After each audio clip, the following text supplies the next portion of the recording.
opportunity to seize everything you ever wanted in one moment. Did you capture it? Or just let it slip? Fellas, welcome to the show. It's This Week in the NFL, our podcast. W, welcome, man. How's it going? Pretty good. How you doing, Nate? I am doing well. It looks like we got our special guest in here. We're going to bring you on here in just a second. We're going to do just a quick live look in. Looks like there's a game already going down. The advance is in. It's already week 3, W. Can you believe that? I know, man. After the first 2 weeks, I'm kind of, and I'm not really looking forward to this week, as I told you earlier. So I don't know. We're gonna see if I'm still in the league after tonight. Oh my God. I don't know who's worse right now, you or Win or even me at some point, especially after my loss to Gaddy this past week. So we're getting a little live look in against the commish and Mr. Jeremy, the first two-time OMFL champion that we had here in the OMFL when we first came over to the PS3. It's been a little while now. It's been a couple of years. So a little live look into their game. And it's, Speaking of what's up? That's right. I forgot. Tom Brady was traded to the Chiefs this past week. So Brady getting his first start in Kansas City, and looks like the exact same output as Tyler Bray with a whole 3 points put up for the first half. Yeah, no doubt about it. That game's definitely going to come down to the wire. I think though, like those two teams had a couple pretty good games last year. All right, so today we were talking. We've got our own little chat going on for the podcast, and so we were talking today in the chat, and some ideas were thrown out there, and we were just now talking about Jeremy being the first two-time OMFL champion. And speaking of two-time OMF champion, we're going to bring in our very first guest for tonight. We're going to start the show off with a bang and bring out an old-time owner who decided that he was going to come and jump on the podcast. Let's give a warm welcome, an OMFL, This Week in the OMFL podcast welcome to Seth Dunlap. Seth, welcome to the show. Nate, what's going on, buddy? How you doing? Man, long time no talk. Now, Seth is actually he's actually the professional of the group, so he's much better than any of us retards that actually do the show. So we're glad to have you. I don't know about that. I like your guys' style so far. I know this is something we used to do, way back in the day, I guess. How long has it been, man? When did we? I know you were originally in it in the early 2000s, but when did we restart it? Was it like 07, 08, something like that? It's somewhere in there. It's been a couple of years now. Let's see. The OMFL actually started in 2001, so it had to be in that 07, 08. It was that first Madden that came out for PS3 that brought online functionality back to the online franchise. Yeah, it must have been Madden 08, if I remember right. So maybe like late 07, something like that. So we actually started out as a league that I started called the 4th and 1 because the OMFL actually was still going as a PC league. They stopped making the game, I want to say, in 05, and they continued to go for several years after I had left, and so we started out as the 4th and 1, and then the OMFL decided to go ahead and hang up the PC league. It just wasn't working anymore, and we jerked the name back and did a little restart, and here we are. It's been a while now. Yeah, it's been a while. I was after. You and I live in the same city. We're in New Orleans, and I was sad one of us wasn't here as well. The real Bobby Hebert per se, but I know. So when you reached out, it's kind of cool. We keep in touch. Have kept in touch since I've been in the league. But it got me to thinking about kind of after we had stopped texting there. I was thinking, man, when did we first start back up? And I was thinking how many years it's been because I'm 31 now, man, and I think like 24 when we got this going again. So it's been a long time. It's a good portion of my life that I was in the league. So yeah, we've known each other for quite a while now, dude. Yeah, it's funny because I think I was 21 or 22 whenever I started the OMFL, and I'm 35 now. This thing's been going on for a long time. I think we can actually, quite honestly, we can boast, and I do, as the longest online Madden football league on the face of this planet. So it's a really cool thing. And it's because we got great owners, we got great people. It's funny because to look back, I've actually been friends with Double Zero for that entire 13 to 15 year span, whatever it's been now. he was one of my first owners that joined the PC League. Even guys like Norm, me and Norm go way back. He joined, I think, within the first 6 months of the league starting. So we often reminisce about the old days. But you know what? These new days are even better. We got guys like W. Dunn who's around. And we were just kind of tossing your name around, and we reached out, wanted to bring you on the podcast. Wanted to pick your brain, do a little interview, get you to catch us up on where is Seth Dunlap nowadays. Yeah, hey, by the way, I like being on this side of the mic for once. So this is great. You guys run this show. By the way, W. Dunn, it's good to hear from you, man. I know we played in a couple of leagues together. I don't know if were we ever in the OMFL together? I know we were in some TSO leagues together. I think the college football and NCAA league one time, but I can't remember if we were ever in the OMFL together. Yeah, we were in there briefly. Last time we were in the OMFL together, I don't know if you had left by that time, but remember I let you know I was listening to Mad Dog Radio on Sirius Radio, and I was like, that's right. I was like, that sounds like fucking Seth. So I get on there, I was like, Seth, did you call up the radio station today? And he was like, yeah, that was me. I did. I think that was during the Seahawks last Super Bowl run, and we were. I had kind of an in with our station there, so I can't remember who it was. Maybe Scott Wetzel a call. Yeah, it was cool. I do remember that. That's true. That's right. Yeah, so that was like the last time that we were in a league together, and I believe that was OMFL because I haven't played in another league besides OMFL in the last couple calendar years. Yeah, that's true. Well, speaking of disappearing act, W. Dunn did a little disappearing act on us. It's been a little while now. College and life kind of took over, and so he had to disappear. And so have you, Seth. You have kind of disappeared for a while. How long has it been since you've been gone? Whew, that's a good question. I think I left right after the Seahawks Super Bowl last year. I think I did. So I want to say last February or last March, something like that. So basically a year. It's been about a year. So it's been man, and I've just been. It was just my time. It was my choice basically, and it was just time with work and stuff. Really, more than anything else, more than any of the other stuff that went on. It was just I got really, really busy. I went back on air along with my sales job. So yeah, it's been super busy, busy for me here in Nolan. Catch everybody up in the league. What is happening with your career? It's really taken off. You're extremely talented and gifted at what you do. So catch us up. Where's Seth's career right now? What are you up to? Well, thanks, dude. I appreciate it. That's kind. I'm still right now in New Orleans with the Intercom Group. We own the Saints Radio Network, so I spent the last year working the Saints Radio Network. I did the Saints halftime show on the radio network quite a few times. I also did a Friday night show, the big Pret Football Roundup Network that's basically all across the Gulf South, filling in on the morning show and stuff. And, of course, I still do the sales, so that's what I've been doing.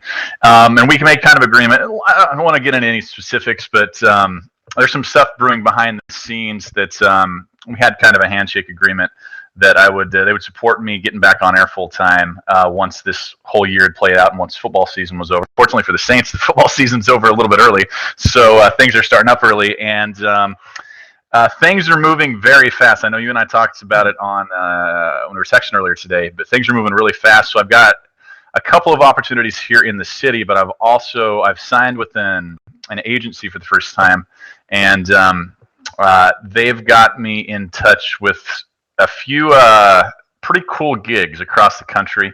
I won't tell you which gigs exactly, but one's in Chicago, one's in New York, one's in Milwaukee. We got another one out in California, and then a couple here as well. So just kind of beginning the process. And the process is there's just not a spot here for me with Intercom anymore on air full time. So I've been luckily working with Intercom. They're really supportive of the move because I know what I want to do. They don't want to be on air full time. So I'm lucky to work where somebody that knows I kind of want to move on, but they're supporting me in moving on as well. I got recommendations, everything. So that's kind of where I'm at. It's just been a blur, dude. I've been not only doing all the on air stuff here for the Saints, LSU, all the shows here in New Orleans, but I've also been working for Tulane University. I've done their PA, so I did their football PA and basketball PA this last year, and officiate high school basketball, which I actually just did tonight a little bit too. So it's been a blur, real busy. Well, things are super taken off for you. I know that we'd love that. I would love for you to be on WWL because they are not one of my favorite. We've got some pretty unique characters here at WWL. But what do I know? I'm just a listener. So I do hope that you decide to stay in our really great city because I know that your Football Friday Night Roundup is something that is talked about and is looked forward to, and it's something that I know a lot of people would love for you to continue to do. And you know what? It's just cool to have another friend in a city that I absolutely love and enjoy being at. And I'd love to be able to log on or turn the radio on, should I say, and listen to you on the air. So I hope you decide to hang it out and stay with us and get a good opportunity doing something that you enjoy. So tell me a little bit about your career. Like what is it? Like, what is it about radio that made you want to do this? Oh, that's a good question. The career arc is probably going to be just the way media is. It's going to be TV and radio, and of course, everything's going to be online here within a few years. Most of it already is, anyways. But why I wanted to get into sports radio or sports broadcasting goes back to when I was I'm actually pretty fortunate, and then I was one of the few people that I've known what I've wanted to do since I was really young, really since I was in 4th, 5th, and 6th grade. It was actually, I lived out in rural eastern Washington, a little town called Lincoln, Washington, which really isn't even a town. It's just out on Lake Roosevelt, basically 20 miles from the nearest town, and that nearest town is 200 people. So you can imagine it's way out in the boondocks. We used to listen to the scratchy radio at night out there, about 7, 8, 9, 10 at night. And I used to listen to Dave Niehaus and Rick Riz call the Mariner games back in Griffey's heyday, Buhner, Edgar, all those games. And Dave Niehaus and Rick Riz basically helped raise me, helped grow me up. And I kind of always idolized them and knew then I kind of wanted to do that when I grew up. And I just got lucky in a lot of ways. I really do consider myself lucky. I'm not just saying that. In that I'm lucky enough that I kind of have a voice and I was able to be in.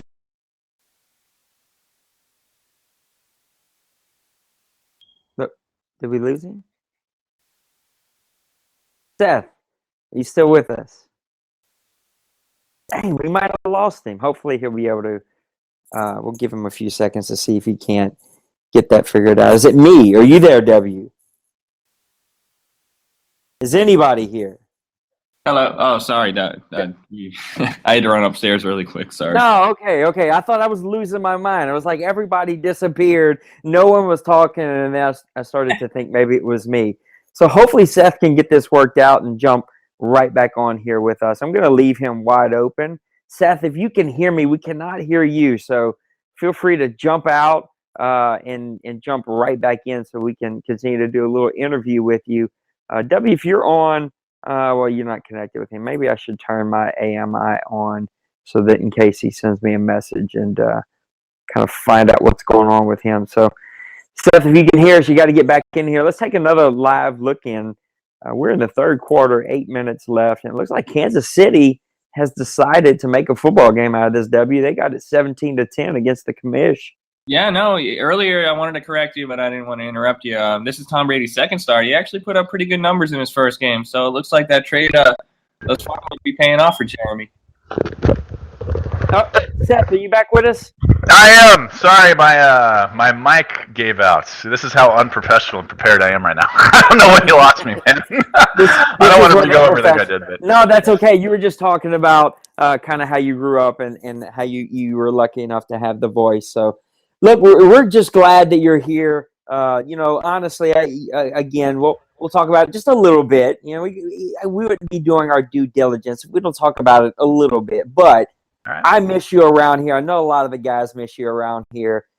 We were talking the other night in Blast just about champions and past champions. Of course, like I told you, D-Money just recently won his second championship, his first since playing you. And we were just talking about who has the most championships, the most back-to-back championships. And your name came out there because, of course, you are one of the long-time I think that we were figuring it up. You probably own the most championships since coming over to the PlayStation platform instead of the PC platform.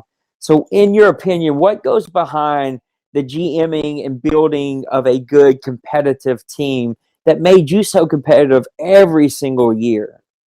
Congrats to Dritchell, by the way. There, Danny got a second, huh? You were telling me earlier. So yeah, he's two. I think I have 4. I actually can't remember if it was 3 or 4. I was one ahead of Sting when I left, but congrats, Drish.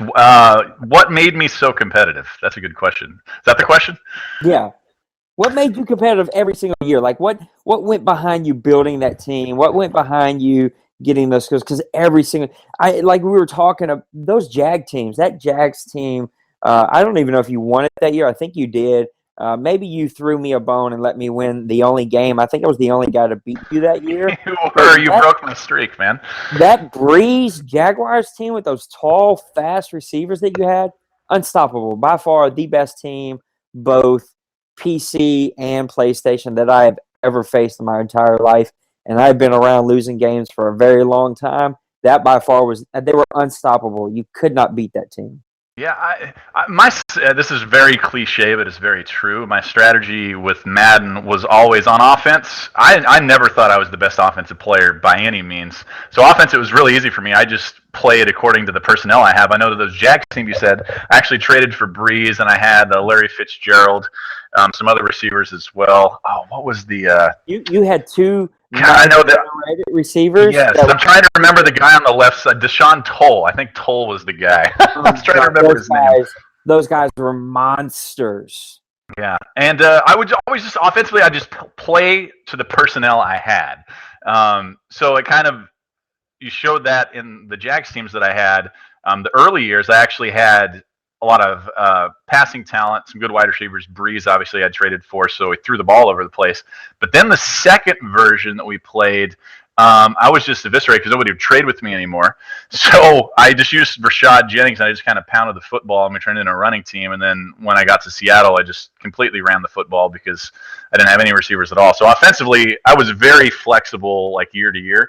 But I think, I don't know, people could tell you better than me maybe because they played me what they thought was the key to my championships. But I always thought it was my defense because I really tried to trade and draft and build my team around a 4-3 style where the front four of my defense was so important. I always think it's so important in Madden because, again, it's cliche because it's true in real life, but it's also true in Madden that if you have four guys that you can rotate in there and only rush four and not have to blitz a lot, just guys can't do much against you. And the super high-powered offenses that I'd play in the playoffs all the time, I know Gaddy and I had just so many battles, and his offenses were nearly unstoppable.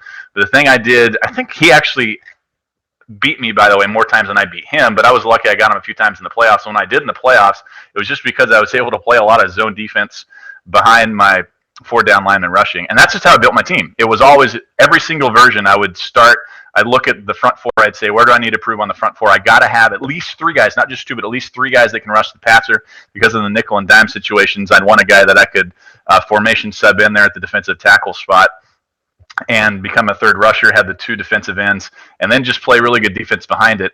And, of course, the Seattle team I got my last couple of years was just stacked, so it was kind of unfair anyways. But that's how I built my team, and I think I think it worked out. I think it worked out really well for me. And I actually totally enjoyed playing defense a lot more than I did offense, just because I thought the chess match was so cool when I was going up against all those high-power offenses all the time. So I don't know. It was just fun kind of thinking back on it right now. I'm really reminiscent about all the games that Gaddy and I had and a couple that Sting and I had in the playoffs as well, and how it was like the chess match that I'm talking about, where it was just like they were just so unstoppable offensively. And what was I going to do defensively? And really, it was just really simple. I think you might remember, Nate. I don't know if you remember this at all, but I played really simply on defense. It was almost like cover 3, some cover 6, a little cover 2, and then some man 2 under. And it was really simple for me. It wasn't like all exotic and stuff. No, your man 2 under was pretty tough to beat because those teams were so fast. I think Stang is still reminiscent about some of those playoff matches because that guy hasn't won a game in a couple of years here. So his job is taking him away, and he didn't win a game last year. He's been around this season a little bit more. He's trying to be around a little bit more, but his job just keeps him so busy. He went winless and did not win a game last season, unfortunately, to make my prediction correct, which was that he was not going to win a game. So all the young guys or the guys new to the OMFL who are listening are going to listen to this are going to think these are two old guys who used to be good. Like, what in the world? Sting was good, and this guy Dunlap was good. Dude, we had some epic battles, Sting and I. Man, that's surprising to know he's struggling that much. Sting was a monster with the sticks, and he still is. He hasn't learned this new game because it just hasn't been around. So we were kind of talking also about that Jags team and about Breeze. That Breeze trade actually bought me the legendary and in the OMFL Hall of Fame Jack English, one of the best quarterbacks ever to come out of Madden drafts. I think he was the Elway lookalike model that came out. So I was just kind of thinking back. That was probably the best team that I've ever had in the OMFL. I had a 99 speed running back that was like 92 overall, super good offensive line. I had Jack English. That's back when Devery Henderson was catching 100 to 110 balls every single year and leading the league in receptions. But of course, I always had to face Vishal, and he'd always take me out and keep me from trying to win a championship. So what do you consider your best team that you ever had at the sticks and at the controls?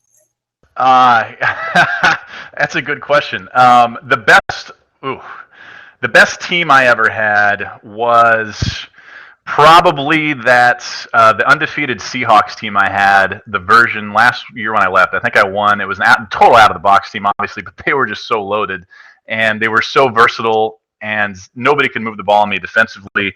And Lynch was unstoppable. So was Russell Wilson when we kind of used the read option. I know a lot of people will kind of hem and haw about that, but that's what we did. And boy, that was probably my best all-around team, certainly my best defensive team. Best offensive team, though, was the Jaguars team when I had Matt Stafford. I had traded for the second version with Larry Fitzgerald and then a couple of rookie receivers, and then Rashad Jennings, I think, took over in running back for MJD. And that, I think it was 7. I'm looking at it was year 7. It was OMFL 7 that I won. Went undefeated that year, and they were just, it was unstoppable. It was just totally unstoppable, and no matter what I did offensively, it was real fun to play. So those are probably my 2 best teams that I had. Who's your favorite Madden player to have on your team? That's a good question. Still, if I had to think back to one guy that I had was Larry Fitzgerald, because he was just unstoppable, man. It was so sick. It was that, I want to say it was Madden 10 or Madden 11, where no matter what route he ran, he would get open because he had like 99 route running and 99 catching. It was just gross. It was just gross. So he was probably the favorite player I've ever had. Yeah, those guys are really good, and they're still like, I traded Larry Fitzgerald, and he just goes over to. I didn't trade him; I actually cut him, and then New England ends up picking him up, and he catches like 9 touchdowns after that. So, nice. I am not a big Larry Fitzgerald fan at this moment. So you are always one of the most consistently successful players to ever come into the OMFL. I know that there was always that sense of people either absolutely loved you or they absolutely disliked you. There was no in between when it came to Seth Dunlap, but it tends to be that way with a lot of the big personalities, the Mustangs, the Coach West of the world, even Dunn to some extent, or even Norm to some extent. But what do you one of the keys that you helped me with a lot of times was just understanding personnel, understanding how to build a player and where exactly to put them. So if you were giving one good tip to an OMFL rookie owner who's trying to build a team, what would that tip be on how to be a consistent winner in this league? Yeah, I haven't played this version a lot, so I don't want to say that this is going to work for sure in this version, but it did the previous 6 versions or whatever we played, so I would think it would. And it's a little easier to explain like I did with you, so I was kind of typing it out and diagramming it, but just you got to build your defense first, especially in a Madden league where everybody is, it's all about the video game numbers. They want to do offense. And you want to understand your personnel, and you want to put your best run-stopping linebacker on the strong side, and you want to put your best run-stopping defensive tackle, usually a guy you're going to sub out in the nickel packages, but a guy that's going to play in your base. And they're talking 4-3. I'm a 4-3 guy. I couldn't tell you about 3-4, but the 4-3 guy, you want to put that guy on the strong side as well. And then you're going to use the linebacker flip or the defensive end flip to make sure that both of those guys are on the same side of the field, on the strong side of the field all the time as well. And then you want just a good, really quick linebacker on the backside. So you want your really strong run-stopping linebacker on the strong side, and you want a really quick guy. He's got to have good speed, good acceleration, a little coverage guy on the backside of that as well. And your pass-rushing defensive end is going to be on the backside of that as well. And in a nutshell, I mean, I could go on for half an hour about this, but in a nutshell, really use the formation subs, look to use your entire roster and build the depth, and just look for key attributes like a block shedding or a pursuit for a linebacker or a strong safety that really are key to you, and pick up those guys. They don't always have to be like the 90 overall guys or the 85 overall guys, but you can build a roster that's pretty deep and use your formation subs to sub in and out and build a pretty effective defense where you're playing a lot of cover 3 base defense, that cover 3 buzz, where it brings that strong safety down to the strong side. You're overloading a lot. And yeah, you can just play base, use those formation subs, and then you're going to be pretty tough to beat. And then you can have some fun. So that's where I had some fun. So then you're playing pretty base, but then once you know your base defense is going to lock most guys down, then you can get a little cute. Like, all right, I'm going to throw a little blitz in here. I'm going to throw a little zone blitz. We're just going to go cover 0 blitz every this time, that kind of stuff to have a little fun. But I don't know. It's tough to explain over chat, and I could go on and on, but that's basically how I would suggest starting your team. Don't start on offense. Everybody wants to start it on offense. Start your team on defense, and we had a good defense. And Mickey can tell you this because he won a title, at least one title when I was there by doing it. Just build your defense first and then go from there. So we got Seth Dunlap, 4-time OMFL Bowl champion and retired owner on the podcast with us today. Taking a quick live look in at the commission. Jeremy going at it. We're tied 17 apiece with 7:30 to go. The Raiders are deep in their own territory. 3rd and goal on the 2-yard line. So they're trying to punch it in and take the lead with Jeremy. So, Seth, tell us a little bit. Is this Dunn and Jeremy? They're Casey and Oakland now? This is. So Jeremy ran as fast as he possibly could out of the NFC West, so fast that some hair fell out of my head. I mean, this guy jumped as fast. He bailed ship like a rat leaving a ship that is sinking. He was out of there. So he went over to KC, and then last season, I want to say, was Dunn's first season to take the Raiders. I think he just wanted to mix it up a little bit. He was able to give KD one of his favorite teams in Philadelphia. And so he took a really good, young, fast team, and he's been right in there with them. He went you're going to have to correct me if I'm wrong, but I think he got to the conference game in the AFC last year, but by far was one of the top 1 or 2 teams all season long, and then dropped in the AFC Championship against the Jets owner in a really tough defensive battle. So this is a good game.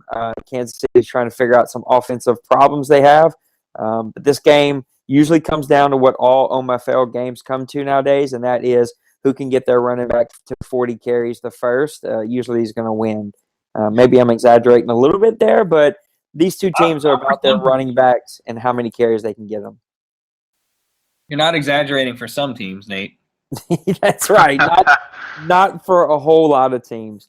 So, Seth, kind of getting back to we really do appreciate you joining us, and we'd love for you. I know that you're super, super busy, but we'd love for you to come and hop on here anytime that you can come and join us. I'm still trying to coax you out of retirement. So, speaking of retirement, what happened? Why is the OMFL probably the greatest championship, especially in the PlayStation platform? Why is that owner retired and on the sidelines right now? Honestly, and this is going to sound like a cop-out, I was stressed because of the job, and I took that out. We had, Dave will tell you, and I'm sure the stories have been passed around on blast, that I had a falling out with a couple of the guys I considered friends, and it was just time for me to move on, basically. There's just a situation where, I'll spill the beans. I don't care. It's, I'm sure they don't care either, but there's a situation where I got called out after a playoff game that somebody called me a cheeser, basically, and it was on video, and then he kind of recanted, but I got kind of mad that a guy on the board was calling me a cheeser when I didn't do the things he was saying, and he kind of recanted, and he said he was sorry, but by the time he said sorry, I was, I just overreacted completely like I usually do, and I just kind of huffed off. But it had more to do. I talked to Dunn a couple of days after, and I kind of told him, hey, I know I left in a bad way, but it was probably time anyway. It's just because of my job. So that's what happened. They'll tell you. I don't harbor any ill will towards Dave or Dunn or any of the guys that it happened to, but that's what happened. It was just a pot that boiled over from two guys, myself and Dave, who were passionate, and we just ran into each other in the playoffs, and it ended there. And I think my team I don't even know what happened to my team there. I think it was in the playoffs, and it ended up being simmed in the playoffs. It was an undefeated team in the playoffs, and I ended up leaving the team. So there you go. That's definitely not the way that any of us wanted it to end. And I know that Dave is a great guy, but Dave and I, when I won my championship a couple seasons ago, we headed off and didn't end so well after our game either. He's just another passionate guy. I don't know Dave very well just because he's never around. He's around, but not around. He's kind of like Bigfoot. No one's actually ever seen him. And so I don't really know the guy personally at all. No, and let me say this thing, and I don't want to. I'm not trying to bring up old dirt on Dave. I think anybody will tell you that this league wouldn't even be here without Dave. No. And he, he's one of the guys when you play him, you know you're going to get a straight game every time. So no, yeah, I guess there's no ill will against that. It was just Dave is just a passionate fella, is what I'm trying to get to, and that's why he does so much for this league. But again, I go back to loved you or hated you. I think that there was way more great things that came out of you. This was a better league when W, when Dunn, when Dave, when all these guys, when Stang are all a part of what we're doing, and not nearly as good when you guys have to take a step back. And so, though it did not end the way we all wanted it to, I think, like you said, that it is what it is. So let me ask, since the air has kind of been cleared, what would you ever come back to the OMFL? What would it take to get Seth back here winning championships? Well, I don't think I'd win a championship, at least not this version. I'm way too far behind the ball. But honestly, I was talking to you on text. I was telling you that I miss Matt, but more than I miss Matt, I just miss like the conversations and the friends and the chats and stuff that we had. Honestly, more than the games. The games are fun, cool, because I have a competitive streak. But I guess what it would take to get me back is I don't know. I just want to make sure that everybody would, and I really mean like everybody want me back. I don't want 2/3 of the league to want me back, and then 1/3 of the league to say they don't want me back. And I would understand if they don't want me back. So that's probably what it would take.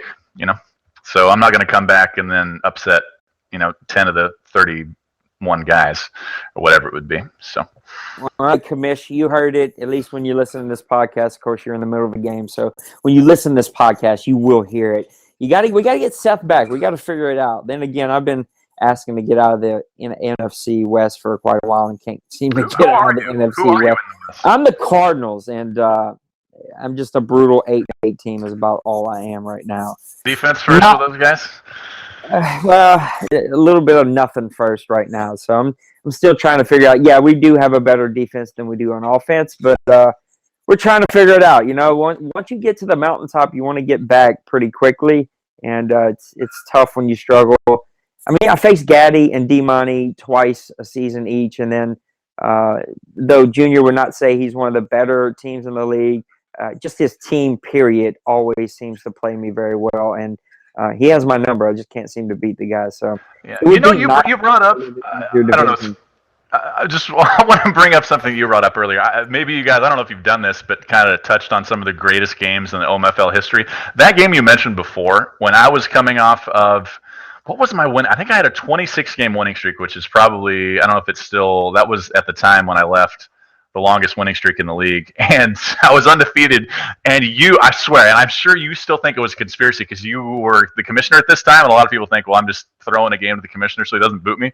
I swear, I was playing as tough as I could to keep that winning streak alive, and you unbelievably held me down and ended up knocking me out of that game. That was an unbelievable game. That has to go down as like one of the top 4 or 5 games, maybe the best non-playoff game in OMFL history. You mentioned earlier.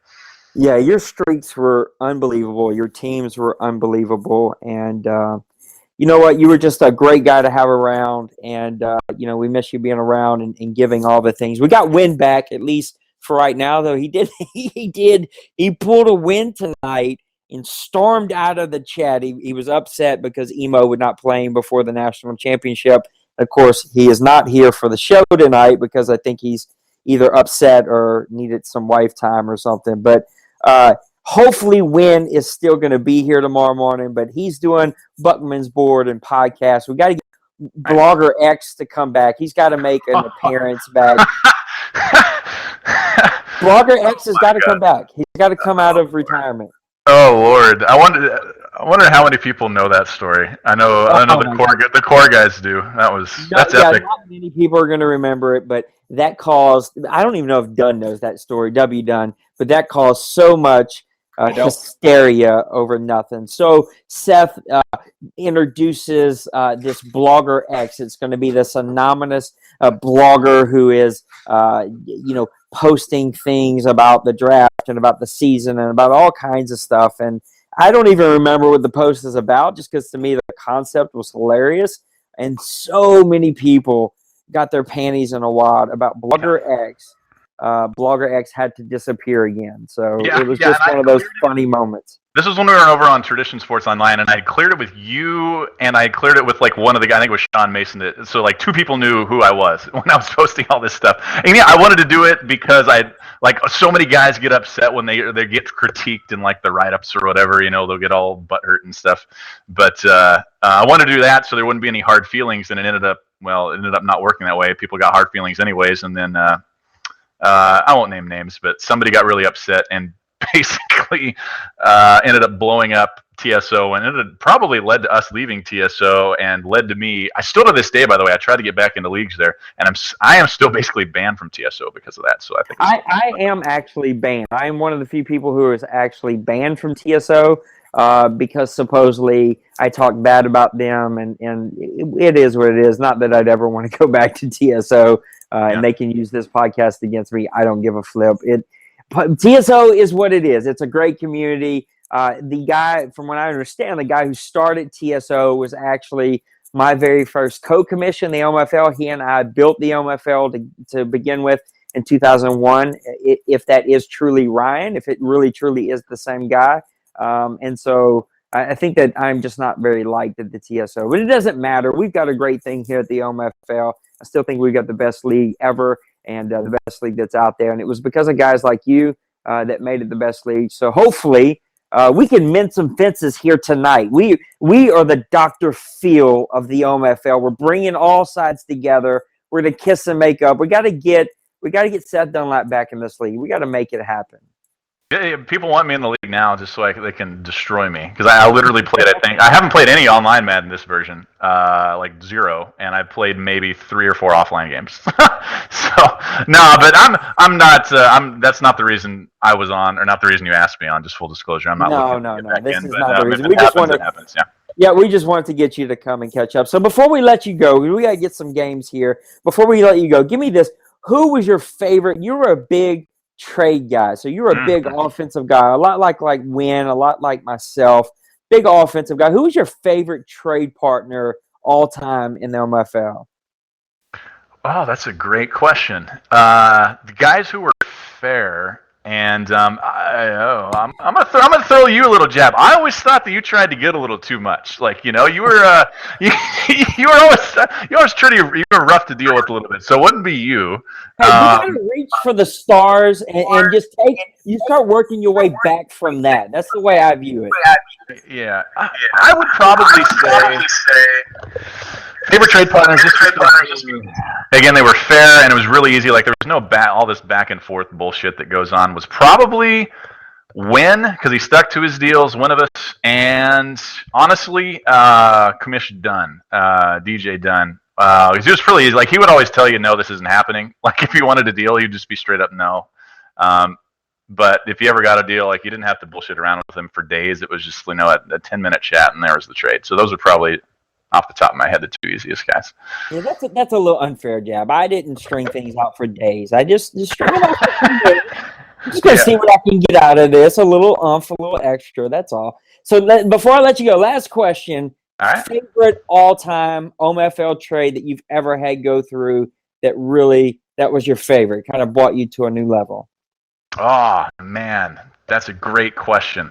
The one that lives in infamy, and I see Clavin over there. The one that lives in infamy is going to be, it's a guard, a trade for a guard, or trade away of a guard, where I traded, I want to say I traded Brian Waters for Steve Smith, and it ended up winning me a title there in season 3 or in season 4. I can't remember which one it was, but it was it's pretty. So that was probably my favorite one, just because I know a lot. That was kind of a running joke for a while when I traded a guard for Steve Smith. Like, who's going to do that? So there you go. Clavin, are you with us? I don't know. I unmuted Clavin. I don't know. Yeah, I'm here. So, do you there he is. remember that trade? What do you got to say about that being his all-time favorite trade? Yeah, I regretted that a couple weeks after. Yeah, How you doing? I was glad it happened regret- because I was the Saints at the time, and Clavin and I would always battle for the title, and so I was perfectly fine with Steve Smith hitting the road. Yeah, I've regretted a lot of trades, so. Hey, nothing is as bad. I don't know if you guys have had any bad trades since I've left, but I remember Jeremy's trade of, wasn't it like Percy Harvin for like the best, like with some guard or something? Wasn't it just, or Peterson, or I can't remember what it was. He like traded for some, like Alex Mack, like some ridiculous trade. Maybe it was Peterson when he was with the Vikings. I can't remember. There's always some kind of crazy deals, especially with this new young blood that we have. There are some pretty whacked out deals. I think the worst deal we've seen this past offseason was like Julio Jones for like a second round pick and a bunch of scruffs that the trade board graciously said that's not going to happen. But that was probably the worst trade to go off this past offseason. So, you know what's interesting? I know we were talking about how long we've been in the league and together forever, but we never really had like an on-field rivalry at all because we never played each other that much. You know, it was basically like once a version or twice a version, not that much. I don't know. It's just interesting kind of thinking back on that. Like my biggest rivals were definitely always Gaddy because we were always stuck in the same division. Pretty much Gaddy, I guess Mustang because we met in the title game. And I guess D-Money when he was over there in the division. But you and I, for as long as we played together, you know, we never really developed that on-field rivalry. No, it's because I had to freaking face Vishal and D-Money and Jeremy in the NFC forever and could never make it past the wild card round. That's why. Yeah. That's true. I don't know. Well, maybe one day we'll rekindle the fire there. Well, I'm sure hoping that it happens. Seth, thank you so much for joining us, man. Let's stay connected. Text me every now and then. Let me know you're alive. Tell your buddy that we missed him too. His name is escaping my brain. Big Coog, Brent. Big Coog, that's right. Yeah, we just did epic draft shows together. Yes, he is. He is in hiding now with the whole Harbaugh. He's a big San Francisco 49er fan, for anybody that doesn't know. He's in hiding right now. But he came down to New Orleans, played in the big World Series of Poker tournaments last year, playing that again. So, yeah, we're staying in contact. That's awesome. Well, tell Coog we got to get his tail back in this league, too. We miss him having him around. Thank you for joining us.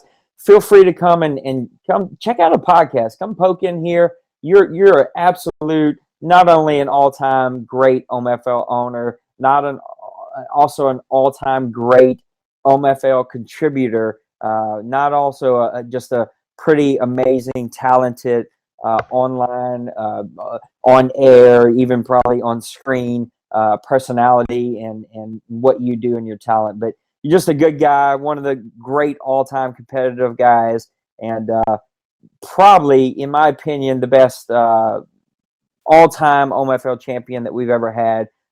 With the most wins by far. So thank you for joining us. Hopefully we can get you back one day soon, and we just appreciate you being here. Thanks, man. No, it was really, really fun. I know you and we chat every once in a while on text and stuff, and I'll certainly keep in touch. And I really do. I miss all the guys out there who are going to listen to this staying. Dunn, Gaddy, of course. Gaddy and I chat a little bit every once in a while, but Jeremy, all the guys. So good to chat. Good to be back in touch after, I guess it's been a year now. Absolutely, man. Well, feel free to hang out. We're going to just talk about some games here, but we appreciate you being here. Take care, and get your butt back here soon. All right. Thanks, Nate. All right, my friend. All right, W, you got to get that mic fixed. So we're just gonna keep you muted, and I'm gonna unmute you when I'm not talking. We're gonna take a quick look at some games here. You got to get your mic fixed. We got to fix that. We got to get that worked out for you. So this is what we're gonna do. We're going to unmute you. I'll go get my headphones. Thank you for doing that for us. I mean, no one likes the echo. So we're going to take a quick look at some games. I'm going to let W go get his headphones. Of course, we missed week 1. We had a great draft show. If you didn't get to listen to that, only the first 2.5 hours recorded, and then this program cut us off. It was about a 4.5, 5 hour show. It was super long. It was a great show. That audio is posted, so if you want to take a good listen at the first couple of hours of the draft show, take a listen to that. Just a great time. So we're just going to take a quick look at week one. We're not even going to break down any of these games. We got the Buccaneers who traveled to face the championship Rams. They drop it 17-22 in a really tough game. Good win for D-Money as he tries to retool that team and get it ready. The Buccaneers, coming off a very successful season last year, look to be off to a rough start in this early OMFL season. The 49ers took care of the Bears pretty handily. Of course, Gaddy traded the big blockbuster this past offseason as he sends his quarterback Kaepernick over to the Bears. Didn't work out for them very good. Okay, we can unmute W here. Here we go. W, are you back with us? I'm back. You are back. Thank you. See how great it is when you got headphones in, no echo, none of that? Oh, yeah. He said, oh, yeah. So we got Gaddy losing to the Bears. Beating the Bears. The Bears and their new quarterback, Kaepernick, not doing a very good job. The 49ers are red hot. Really good team. He retooled this past offseason, a bunch of high draft picks, and it's really working out well for him. The Jets take care of business against KO and the Patriots, 26-14. Of course, the Jets, your AFC representative in the OMFL Bowl last season, all about that defense, and they take care of the Patriots pretty handily. The Raiders taking care of his good friend Dave, 27-6. The commish takes care of business in week one. This next game was actually a really good game. It was on OMFL TV. The Jaguars drop a really close game. The Jaguars are going to be a fun team to watch. I know they did not win a lot of games last season. I know that they're 0-2 so far this season. This is a good team that's all about that defense. I know they gave up 38 points, but that was a high-powered offense that they're facing in Green Bay. This team really is built around their defense, and they're starting to find some offense, putting up 35 points this week one, but it just wasn't enough to beat the Packers and their new owner, who has his own unique way of playing, I guess, to say the least. Next game up was the Broncos and whining all the way to a 26-10 victory. This game actually disconnected, and they had to play again, so this was a super close game the first go-around, turned into not such a close game the second go-around. The Vikings and UW dropped a big game to the Titans. I got to watch this one also on OMFL TV. Just a tough game all the way around. It looked like Teddy did not play very well. The running game had a hard time getting going. That Titans defense was all over. Just your quick input from that game, week one. Yeah, pretty much. That's pretty much how it was. One of those games for me where anything I tried just didn't work. Teddy Bridgewater's first 3 pass attempts were intercepted. Niall Davis just absolutely destroyed me, and the score reflects that.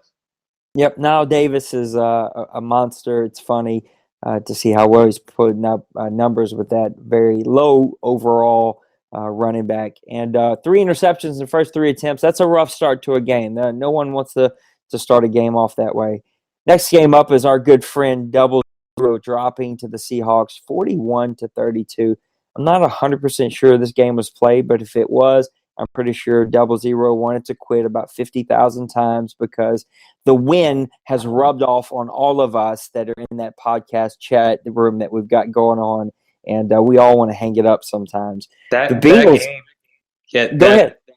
That game actually got disconnected in overtime. Oh, that's a tough game. So was it simmed after that? I believe they played an overtime period after, and then just did a super sim. Yep, I got you. Well, that's a tough loss for the Lions. I remember him saying that it was disconnected, and it was just a tough way to do it. The Bengals, one of my surprising teams that I told everybody to watch out for the second season. They are actually third season, whatever we're into now. They start out with a big victory over KD and his Eagles, 30-14. The Falcons and the Panthers. Some of us called this the Cheese Bowl. These are 2 interesting owners, to say the least, to watch, as our commish has so elegantly put it. He is trying to groom them in the OMFL culture, but the Panthers come away with a 35-31 victory. The Chiefs and Jeremy with a big victory, 17-10 over the Ravens. The Bills take care of the Dolphins, who still have yet to win a game, probably this whole version, win 48-28. Though the Dolphins were in this, until I think our quarterback was injured or something went wrong, and somebody was injured, and then the game began to It was get out of hand. the number 1 overall draft pick wide receiver got injured for about 5 That's weeks. what it was. Yeah. That's a tough game. That's a tough pill to swallow. Next, the Giants take care of the Cowboys 40-24 as the Giants and Pepper are back to his winning ways. The Browns win 13-10 against the Steelers. That's a very impressive win for the Browns as they try to build on what they had last year. And the Steelers, really that surprise team that snuck into the playoffs and began to make some noise. The Cardinals and the Redskins face off in the Field Goal Bowl. My kicker had to go on IR after this bowl with a sore knee and sore hip. He had to kick so many field goals.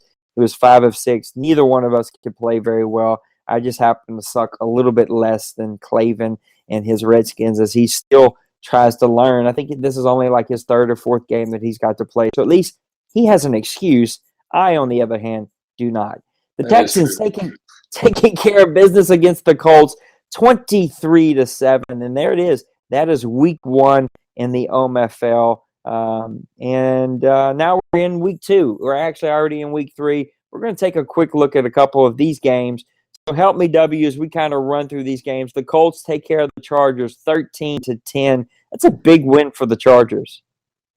Yeah, it really is. Especially after Luis's deal in week 1 when he played so well against Denver, and then the disconnection, and he didn't come out with the same momentum in the second time. So it's nice to see Luis and Russell Wilson get a win here in week 2 and go to 1-1. Yep, Russell Wilson, the big $100 million man, of course, struggled today with 3 interceptions. I always find it funny. I try to trade all of these running backs that nobody seems to want the second I drop them and cut them. Even if I'm offering them for a low pick, nobody wants to trade them. I cut Rodney Hillman. He clearly picks him up and carries 26 times for 85 yards. So those always kind of irk me just a little bit. Guys don't want my guys. So next game up is the Texans taking care. I don't know what my computer's trying to do there, but the Texans taking care of the Broncos 27-11. I think this game was simmed because I think so. Yeah. Yep. Because Emo decided he was not going to play before the championship game. He upset our good friend Win, who then took his ball and went home for the night. So, Win, we love you. Shake it off and come back, but we're not even going to take a look at that game. Next game up is me dropping a huge game to Gaddy. This game made me want to go ahead and jump off of a bridge. Couldn't do Nate, anything. Was it just a bad game played by you, or is Gaddy the real deal right now? I'll tell you, the Gaddy's the real deal. His receiver is very good. His quarterback is extremely good. Frank Dorsey's the real deal. Look, I feel like I did a very good job holding the 204 yards, but the guy still passed for 3 touchdowns. And Desmond Banks is just a monster. I mean, he moves him all around the field. I couldn't cover him. I tried everything that I could. Gaddy just knows how to call a very good game. I'll tell you the gist of my problem, and it's right here. 15 carries for 41 yards by Marshawn Lynch. Most of those yards came in ugly dirt time at the very end of the game. My new and improved and very supposed to be on paper very good offensive line is playing like pure crap right now. My wide receivers are doing absolutely nothing for me. The only people that can get open are tight ends. So we're retooling. We're looking forward to the game this week, and hopefully we're going to play a whole lot better. But that was a tough loss against a very good 49ers team. Next game up is the Packers taking care of business against the Lions, dropping 0-0 to 0-2. They take care of business and get the win at home, 23-20 against the Lions. Did you watch this game? I didn't. Fill me in. Oh my goodness, the craziest, wackiest ending I've probably ever seen in my entire life. All right, they're tied. DBL's got the ball, moving down the field with 45 seconds left. He's in field goal range. His kicker, I want to say it was about a 45-yard field goal or so, but he nails it right in the zone. When you got the field goal meter up, he hits it right in there. So I'm watching the game. I was like, all right, DBL, good shit. This is a nice win. The kick literally went 50 yards to the left, not even in the vicinity of the field goal posts. So I did see that part. I was able to watch, and then my game began with Gaddy. And as soon as I seen him shank the field goal, like right to the second or third state over, I turned it off, and I wasn't able to watch the rest. So basically, Green Bay gets the ball with 10 seconds left, and they score on a 60-yard Hail Mary pass. Oh, that's the worst way to end a game. Clavin is on the line on the show with us tonight. He beat me with a Hail Mary pass one time. A Hail Mary pass will make you put your foot through a TV and burn your PlayStation. Just right there to the ground. And that's why the score is, 23-20. I think DBL probably smashes fucking PlayStation after that happens. I did watch a little bit of this game, and the Lions were losing, and then he began to give the ball to his running back, and David Wilson just began to rack up the yards. And it turned into a really, really good game. Next up is the Eagles just absolutely demolishing the Cowboys, which is shocking to me because the Cowboys made some pretty impressive moves this past offseason, and I really thought that they were going to be a team to be reckoned with. But the Eagles take care of business with a huge 24-0 win at home. It was huge. I think K-Mac had a substitute in that game, and just a bad game by Dalton Sam. 0 touchdowns and 7 interceptions. I don't think any team in the history of the football, no matter at what level, is going to win a game like if your quarterback has numbers like that. Yep, you can't throw 7 interceptions no matter who the quarterback is on the other side of the field. It's just not going to work out. Giants taking care of Webb and the Ravens. The Ravens have got out to a really slow start here, whereas Pepper has gotten right back into that heat streak that he was already on last season. 32-20 with the Giants with the big victory. NFC flexing those muscles against the AFC so far. Yeah, except when I play the AFC. Honestly, I think since we started, this is season 3. I think the first season I went 1-3 against the AFC. Last season I went 0-4, and I'm 0-1 this year. So I'm like 1-10 against the AFC since this thing started. It's not very good. But yeah, Pepper is he's picking up where he left off. He kind of exited the playoffs a little earlier than I anticipated last year, but looks like he's got the boys in full swing again. Odell with a huge game, but I also heard you saying something about one of Pepper's runs. It was one of the better runs that you'd ever seen. Can you describe that? Yeah, it was like about an 80-yard touchdown run. I mean, the blocking was incredible. A little off tackle to the left, and the running back. I don't even know which running back I'm looking at this. Christian Michael. Yeah, Christian Michael. He just had great blocks, found the correct hole, and untouched. And pretty much 80 yards later, he's in the end zone. Next game up is going to be the Redskins winning against the Browns. I'm not sure if this game was played, but let's bring our friend. We got him on the line here. Let's bring Clayton right in here. Clayton, can you tell us about your game against the Browns? Yeah, it was played. It was a good game. RG decided to play. Offensive line did a decent job, but it was down to my defense. The Browns were pretty much controlling the ball, but 2 fumbles in the second half of the game turned things around for me. It looks like you took a little bit of my advice. I told you need to feed that monster Alfred Morris that you had, and that's exactly what you did this game. How'd that work out? It started off slow, but in the second half, I had a couple of decent runs. But that Browns defense is ridiculous. Was that the plan going in, that you were going to really concentrate on the run, or did it just kind of work out that way? I didn't really have a plan. I started off trying to, run the ball down his throat. Didn't really get anywhere. Threw an early pick, and then he was up 7-0 and driving, and I had a big fumble recovery, which I was able to tie it up 7-7. And then from there, I was able to keep control of the ball. And then his second fumble really took the wind out of his sails. Yeah, those outside linebackers that you have are absolute monsters, and that running game that you have is an absolute stud. That's a good win for you against a very good Browns team. Yeah, I was pleased with RG's performance. So a lot of times it's hard to throw those routes right as he cuts, because he throws it 5 yards away to the other defender for an interception. So, but this game he put the money where it needed to be. Still threw 2 interceptions. One of them was just his safety making an amazing play. So. Well, there you heard it, fellas. There's Clavin with a big win. That's a good win for Clavin. I'm so glad he's back. He's one of my really good friends here, and love me some Clavin. That's a good guy, good win for him. I'm glad to see him back. He and I have battled it out for many, many years as he was the Panthers and I was the Saints, and we would take turns winning the NFC South over there. So glad he's back. Next game up is going to be the Falcons with a win over the Buccaneers.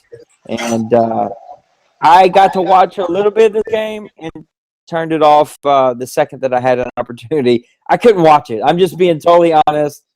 If he listens to this and absolutely hates me, I don't – look, this isn't about you personally as a human being. You might be a great guy, but I can't watch you play Madden football. It's just – I cannot handle it. I don't know about you. Did you get to watch this game? I did not. I heard about it, and I'm very not looking. That's who I play in week 3. So yeah. Hey, good luck, my friend. That's all I can tell you. Just my thing is, my thing is, I can't even beat guys that play sim. Let alone, I can't even imagine trying to beat a guy that cheeses to death. Yeah, I can't do it. I hope to God he's not on the schedule. I haven't even looked. I'm reluctant to even give it a look. Next game up is your game, 34-14 over the Bears. I didn't see this coming. This is actually your brother, right? It is, yeah. It's always nice to beat his ass. Absolutely. He loves him some Colin Kaepernick, who has not played well this season. 4 interceptions. Tell me a little bit about your game. Yeah, the key was, I sacked him 7 times, picked him off 4 times. I just literally beat up his offensive line, beat up Colin Kaepernick, and, just got into his head pretty early. Teddy Bridgewater played fantastic. He has 2 interceptions, but one of them was he was getting hit as he threw the ball, and it just kind of fell in the defensive lineman's laps, and then he called that an interception. And the second interception was, I have a 6'7" rookie tight end, and he has a 5'8" rookie free safety. So I lofted it up to my 6'7" tight end, and somehow his 5'8" free safety came down with the ball. So, if that's going to be an interception, then so be it. But Teddy Bridgewater played outstanding. Tyrell Simmons played outstanding.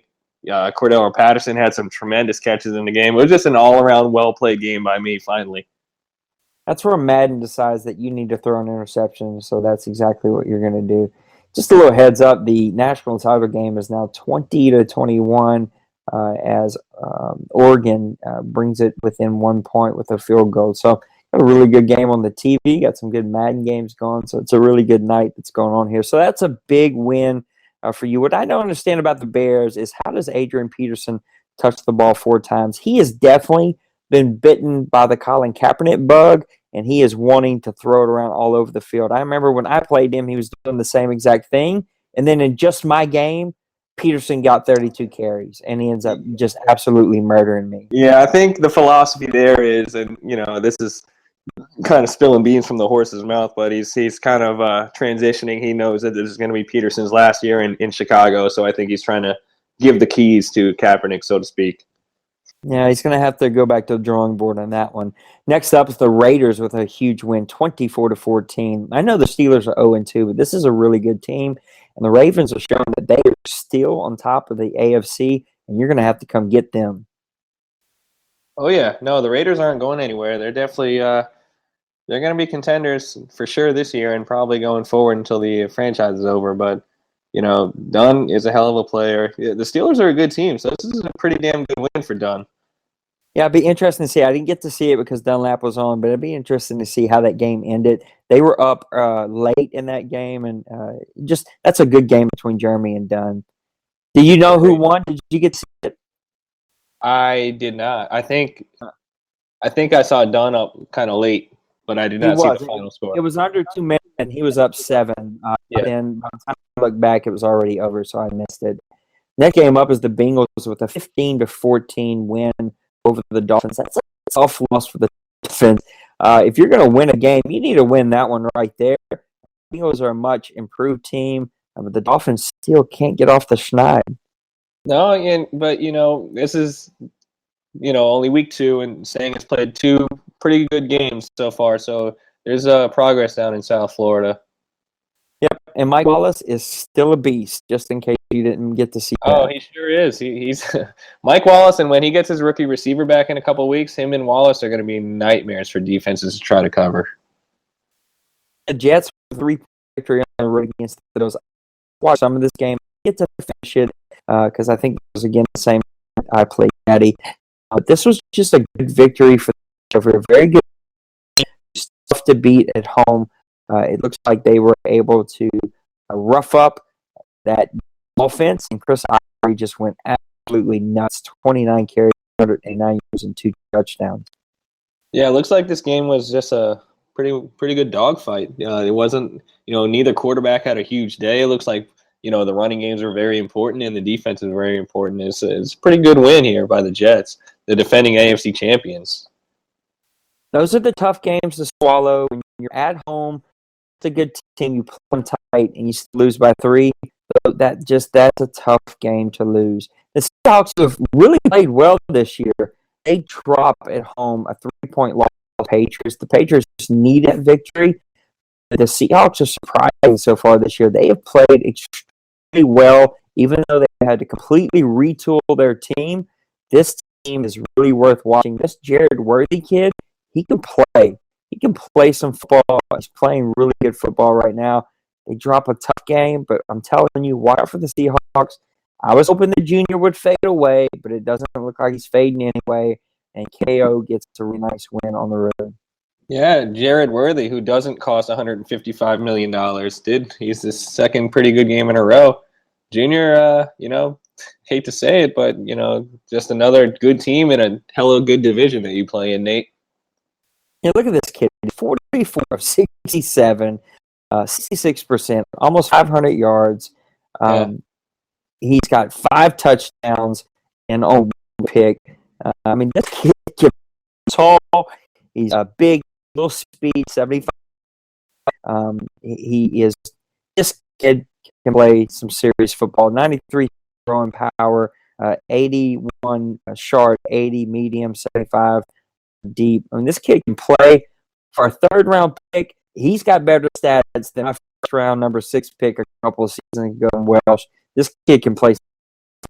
Yeah, that's a hell of a pickup by Junior right there. He's looking like a smart move to get rid of Russell Wilson and draft the young guy late in the draft. The Chiefs go race his friend Dave, and they actually got away with a victory as he beat up on his old team 16-14, a 2-point victory for the Chiefs. That's a tough loss for the Saints. This is an amazing team to me. He is still riding dirty with Drew Brees and Darren Sproles, who I know have terrible, terrible stats in there with his guys. But he's also finding himself in an 0-2 hole early on in the season. Yeah, if my eyes are serving me correctly, I think Brees just signed a 2-year extension, if I'm not mistaken.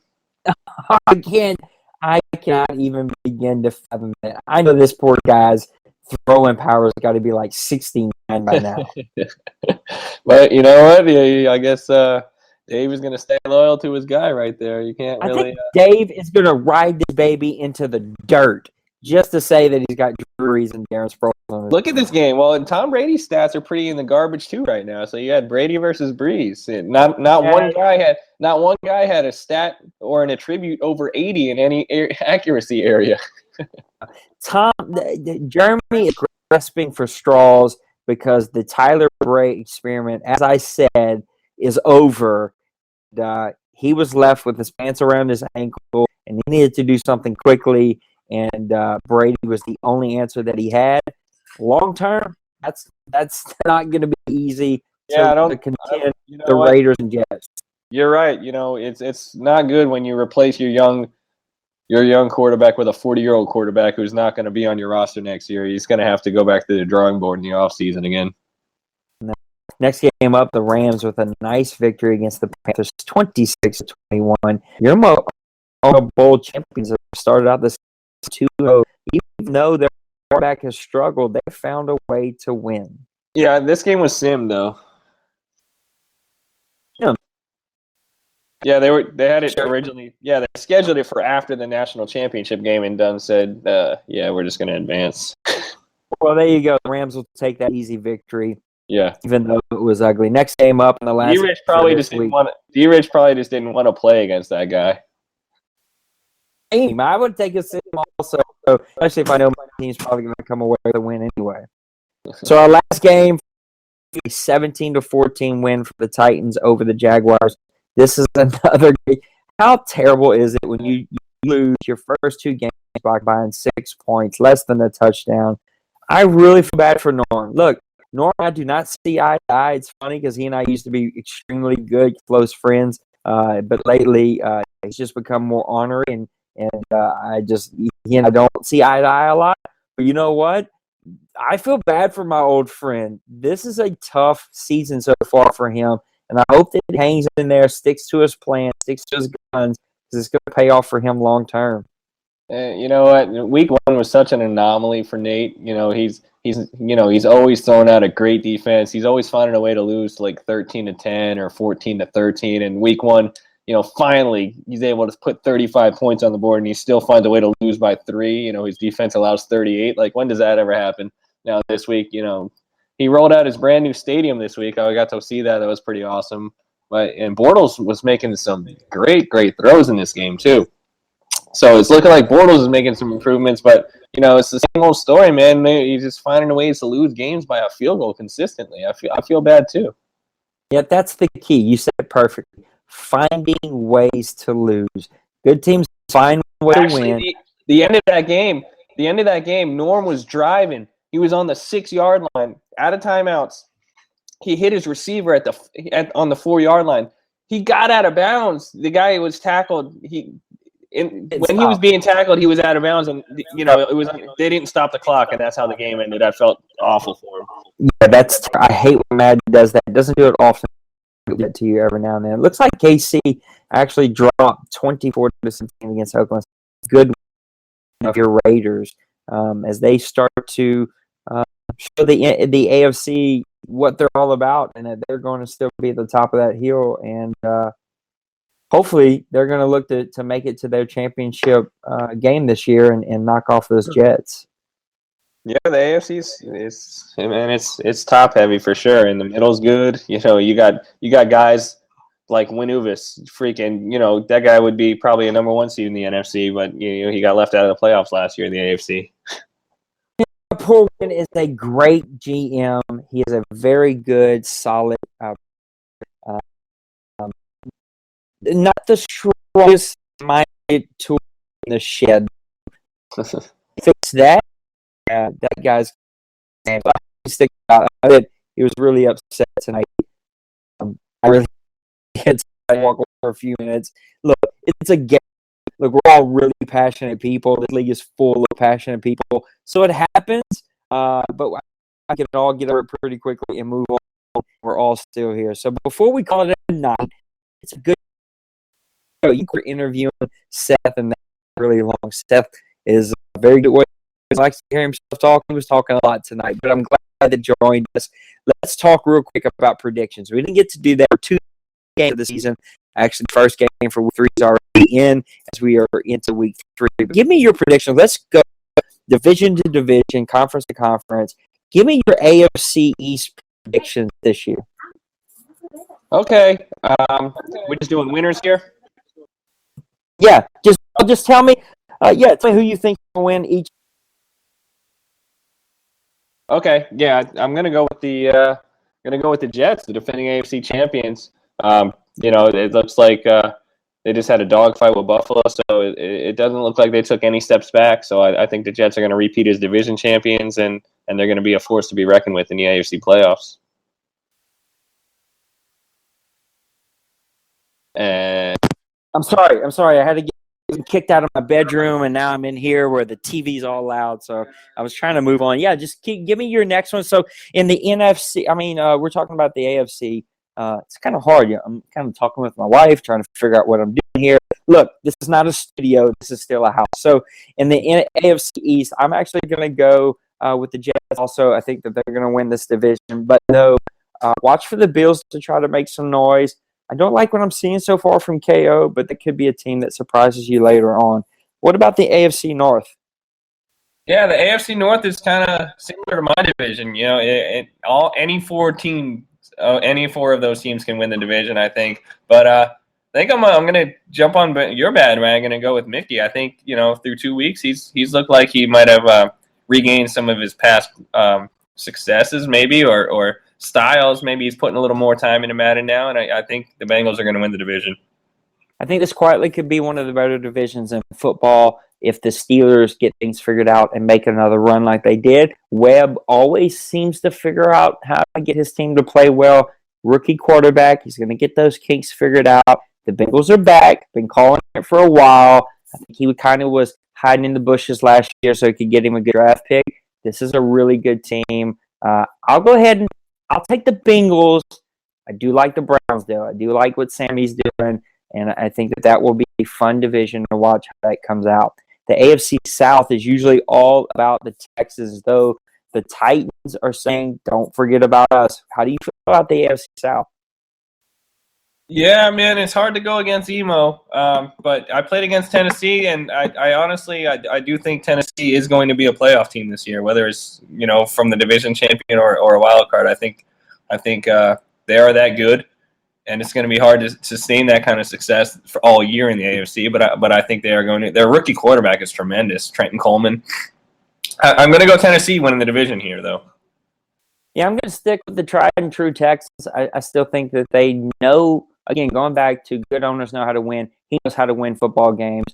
I will say this, though. Mark my word. The Colts and the Jaguars, if you go to sleep, they're going to make you pay for it with a game, and they're going to scrap and claw and make you earn this division. They're not going to give it to you. These are two young teams that are going to make you earn it in the AFC South. So we're going to move over to the AFC West. We got the Raiders, the Chiefs, the Chargers, and the Broncos. Probably the toughest division in football, though I will argue with you because the division that I'm in is pretty darn rough, okay? I know that maybe we're not always up there with our record, but it's pretty freaking tough over here. But this is a really good division. How's the AFC West make you feel? Yeah, I'm going to go. I mean, I'm on the fence, but I'm going to stick going with Dunn. The Raiders he's got that team, exactly. I think he's built them exactly how he wants them. He's got all the pieces in place, and I think he's looking to go further than he went last year, and that means he's going to want to be in the Super Bowl. So I'm going to go with the Raiders. Yeah, I'm taking the Raiders too, with the Broncos and the Chiefs pushing him. Look for the Broncos to overtake the Chiefs and actually get a wild card this year. We're going to talk about wild cards next. Here's the problem I have with the Raiders. They always drop those 1 to 2 to maybe 3 games that you're like, what? Like, how did he? I don't understand how he lost that game. Where did that come from? He always kind of falls asleep for a couple games there, but he is by far the best team there. He proved it tonight with the win over KC. Give me the Raiders. So give me your 2 wild cards out of the AFC. Okay, my 2 wild cards out of the AFC are going to be Houston and Buffalo. There you go. I'm going to take the Titans and the Denver Broncos with the caveat that Wentz sticks it out because he's still got a really, really good team. If he sticks it out and doesn't hang it up tonight, which I hope he doesn't, I'm going to go ahead and take the Broncos if he gets his mind right. Wynn is too in love with Johnny Fisher. He's not going anywhere. He's going to try to win that kid a championship. Wynn is sticking it out. All right, we're going to move over to the NFC. The NFC East, you got the Giants, Redskins, the Eagles, and the Cowboys. My Redskins, they're back. I used to own the Redskins. I gave them up because Clavin was back in the league, and I wanted him to have his favorite team. I'm glad my buddy's back here. So you got the Giants, the Redskins, the Eagles, and the Cowboys mopping up the floors and washing the toilets. How do you feel about the NFC East? Give me 1 second, Nate. My phone's on.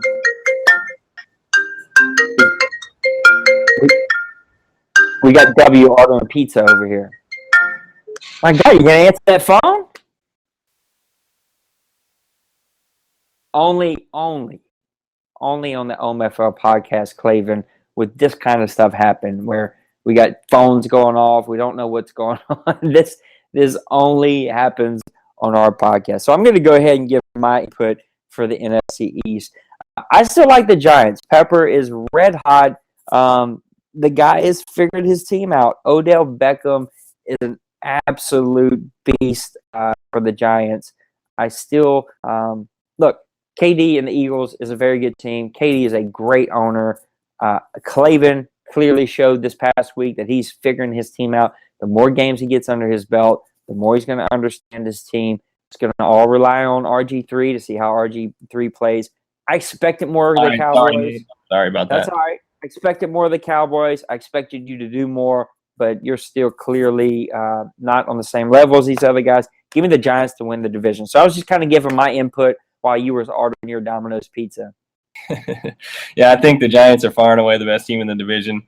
I think, now that Cleveland's going to have a little more time to, get some game time in, I think he might make a little push here.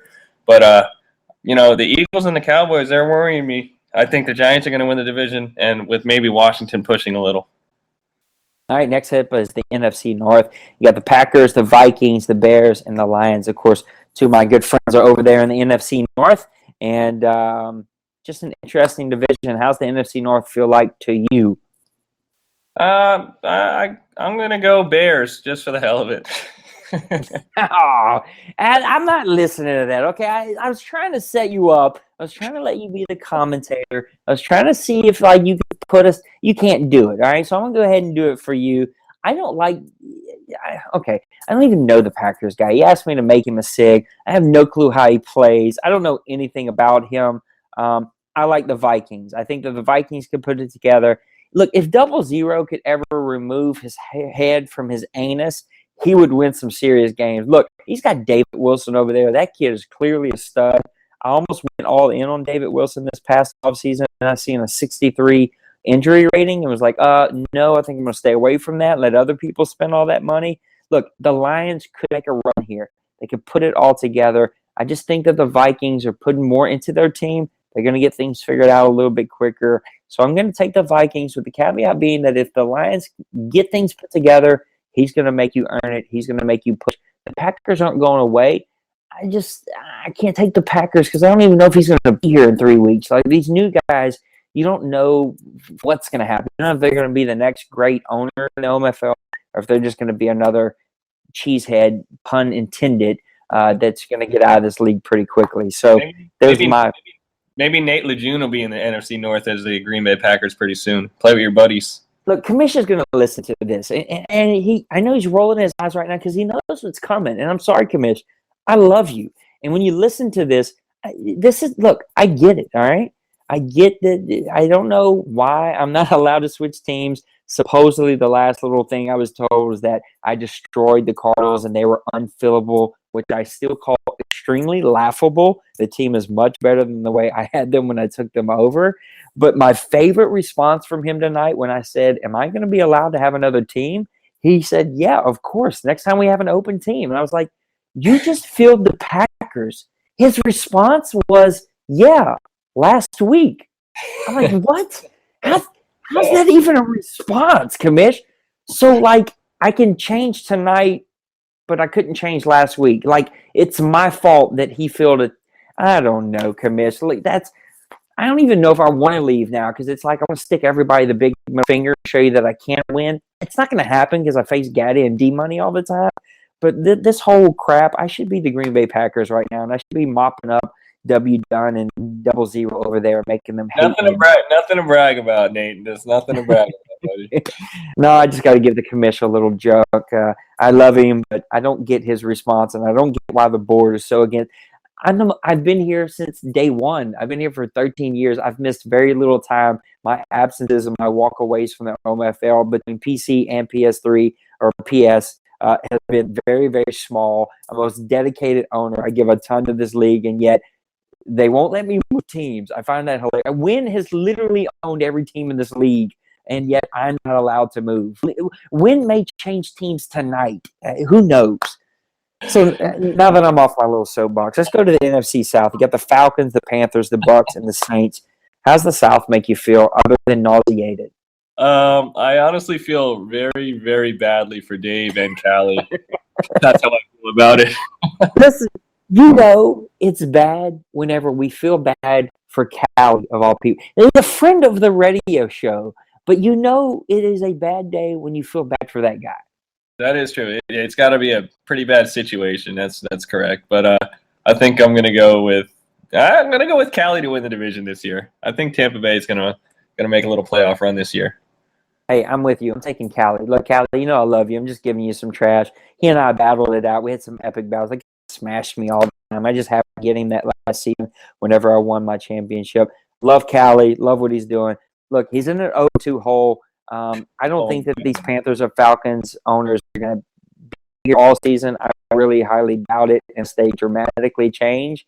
But in my experience, if you're this far off as these two owners really are right now, that you're not going to change that much to hang out that long.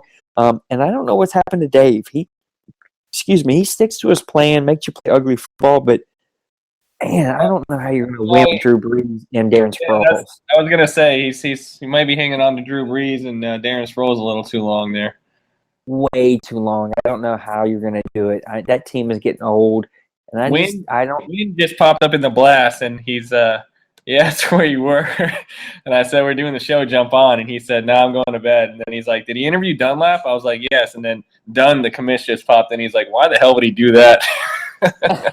Oh, well, commish, you're going to get a good response whenever you listen to this podcast. Yeah, I thought it was a great idea. It's our podcast. Obviously, we brought it up earlier, and I think it's a great idea. I like Seth, man. Hopefully he'll be in the league here before the end of the.